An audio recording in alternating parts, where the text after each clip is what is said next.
Okay, hi everyone, this is Teacher Chris for P5/3 Science. Today we'll continue looking at changes in the states of matter. Okay, so first of all, we'll be looking in our notebooks, in our workbooks. Okay, in our workbooks, page 40 and page 41. Okay, pages 40 and 41. Okay, so this is mastery practice. So we have 10 questions. 1, 2, 3, 4, 5, and 6, 7, 8, 9, 10. You need to circle the correct answer. A, B, C, or D. A, B, C, or D, okay? Circle the correct answer. A, B, C, or D. Okay, so we'll read the questions first, and then we'll watch a video. Right, number 1. Which of the following statements is not true about physical changes? Okay, which of the following statements is not true? Okay, so it's not true about physical changes. So A, no new substance is formed in a physical change. B, changes in the state of matter is a physical change. C, all physical changes are reversible. D, dissolving salt in water is an example of physical change. So which of the following statements is not true? Which one is not true? Okay. 2. The diagram below shows the changes of state of a substance. Okay, so we can see water going to ice or ice into water. State the process X and process Y. Okay, so X is water going to ice. What is it? Ice going to water. So, process X, water to ice. Remember, we call this one, process X, we call this one freezing. And when ice turns to water, we call it melting. So, is it A, B, C, or D? Deposition, melting. Melting, freezing. Freezing, melting. Sublimation, condensation. So look at process X. Remember, water to ice is freezing. You can see here, freezing. Process Y, ice to water, is melting. Okay, A, B, C, or D. 3. The diagram shows a process in which a change of state has taken place. Name the process. A, evaporation. B, condensation. A, evaporation. B, condensation. C, melting. D, freezing. Okay. A, evaporation. B, condensation. C, melting. D, freezing. So look at this picture.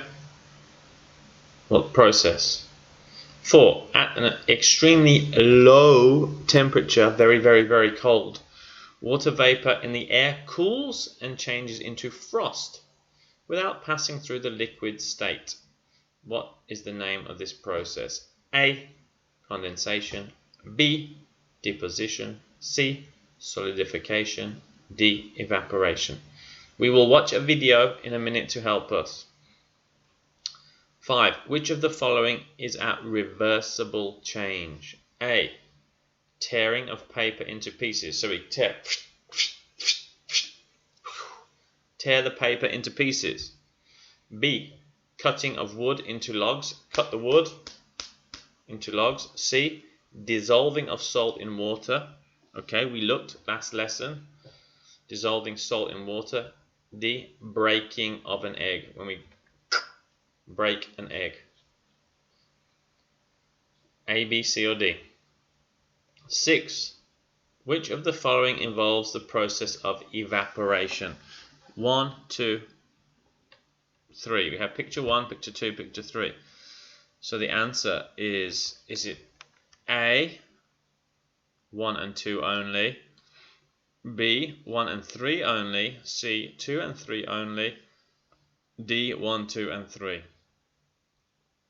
Which of the following involves the process of evaporation? Evaporation. Okay, which pictures? 7. Which of the following statements is true about chemical changes? No new substance is formed in a chemical change. A chemical change can be caused by heat. Chemical changes are reversible. D. A chemical change occurs when sand is mixed with water. A, B, C, or D? Which one's true about chemical changes? Chemical changes. 8. The diagram shows some sugar being heated. What are the new substances produced? Okay, so when we heat sugar, A, clumps of white solids, B, a white liquid, C, bubbles of carbon dioxide, D, water vapor and some black solids. So what happens when we heat the sugar? 9.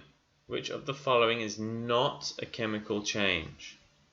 A, rusting of a bicycle, B, formation of water droplets on the surface of a cold object, C, mixing of vinegar with warm milk, D, baking of a cake in the oven.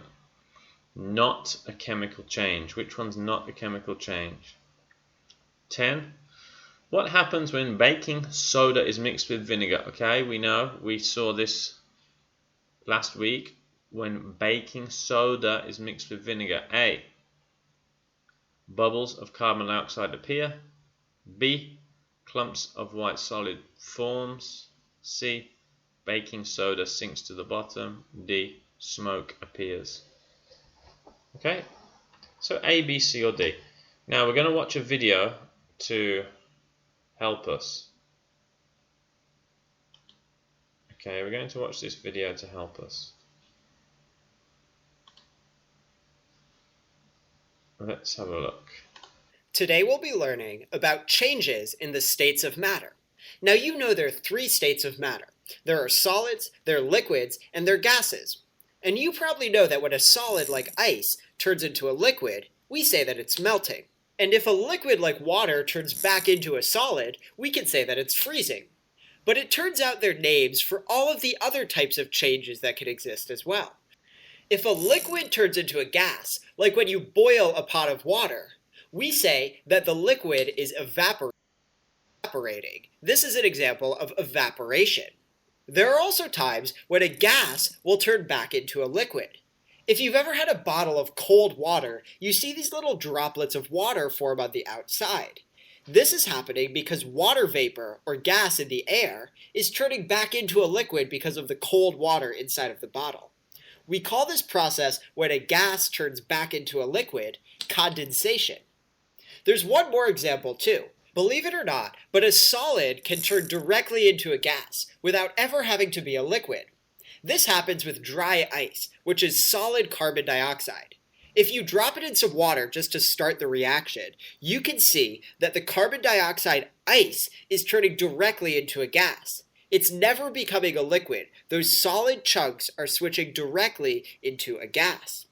Now this process where a solid goes straight to a gas is called sublimation. Let's practice some of these together. If you ever wake up on a cold morning, you sometimes see that there's liquid water on the grass. This water comes from water gas or vapor in the air that's turning back into liquid water. What is it called when a gas turns back into a liquid? Well, we can see that that is called condensation.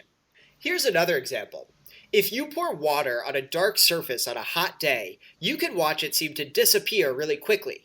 That's because the liquid water is turning into water gas or vapor and vanishing into the air. What is it called when a liquid turns into a gas? Well, you can see that we call that evaporation. Finally, here's one more. When you have a cube of dry ice, solid carbon dioxide, it turns straight from a solid into a gas. What is it called when a solid turns into a gas? Well, when a solid turns directly into a gas, it's called sublimation. Now it's time for you to practice on your own. On cold days, you sometimes see droplets of water form on your window. What is happening to cause that? Well, that's happening because water vapor or water gas in the air is turning back into a liquid on your window. That is an example of condensation. Now here's another. When you boil a pot of water, say to make tea, you can see all of this gas coming out of the kettle. What is this an example of? Well, in this example, liquid water is turning into water gas or water vapor as you boil it. This is an example of evaporation. So from today, remember, evaporation is when liquids turn into gases. Condensation is when gases turn into liquids. And sublimation is when solids turn directly into gases. Okay, so remember that one.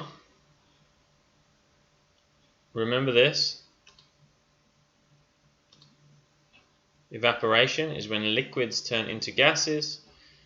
Condensation is when gases turn into liquids. Sublimation is when solids turn into gases. Okay? So we've finished that one. That video was to help you today. And as you can see it there. Okay, solid, gas, liquid, and the types of change. We can see the different types of changes. Okay? Solids to gas, sublimation, gas to solid, deposition. Gas to liquid, condensation, liquid to gas, evaporation. Liquid to solid, freezing, solid to liquid, melting. Okay, so please answer the 10 questions. Circle, circle, circle, A, B, C, or D for number 1 all the way down to number 10. Okay, great. That's it for today. We've finished, and see you again next time. Bye-bye.